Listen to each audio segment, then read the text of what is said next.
দীর্ঘ 5 বছর প্রেম করার পর ছেলেটা মেয়েটাকে বিয়ে করে। এরপর মেয়েটা মা হতে চলেছে। একদিন মেয়েটা তার বাবার বাড়ি থেকে তার স্বামীকে ফোন করে আর তাকে খুশির খবর দেওয়ার জন্য আসতে বলে। এরপর ছেলেটা এসে তার ওয়াইফকে এই লোকের সাথে দেখে আর তাকে চড় মারে। মেয়েটা কান্নায় ভেঙে পড়ে। আসলে লোকটা মেয়েটার মামা ছিল, কিন্তু ছেলেটা তাদের কোনো কথা না শুনে সেখান থেকে চলে যায়। এরপর তার ওয়াইফের সাথে যোগাযোগ বন্ধ করে দেয়। এরপর কি হলো তা দেখার আগে বন্ধুরা প্লিজ ভিডিওটিতে একটা লাইক দিয়ে চ্যানেলটি সাবস্ক্রাইব করে দিও। একদিন এই বাচ্চা মেয়েটা হেঁটে যাওয়ার সময় এখানে পড়ে যায়।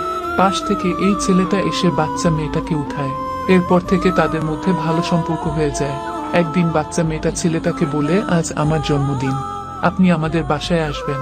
ছেলেটা বলে ঠিক আছে যাব। বাচ্চা মেয়েটা আর তার মা কেক সাজিয়ে বসে আছে। কিছুক্ষণ পর কলিং বেল বেজে ওঠে। মেয়েটা দরজা খুলতেই দুজন দুজনকে দেখে চমকে উঠে, কারণ তারা স্বামী স্ত্রী ছিল। এরপর বাচ্চা মেয়েটা তাকে বাসার ভিতর নিয়ে যায়। ছেলেটা রাগ করে চলে যাচ্ছিল। এখানে মেয়েটার মামা আসে আর তাকে সব খুলে বলে। এরপর লোকটা তার ভুল বুঝতে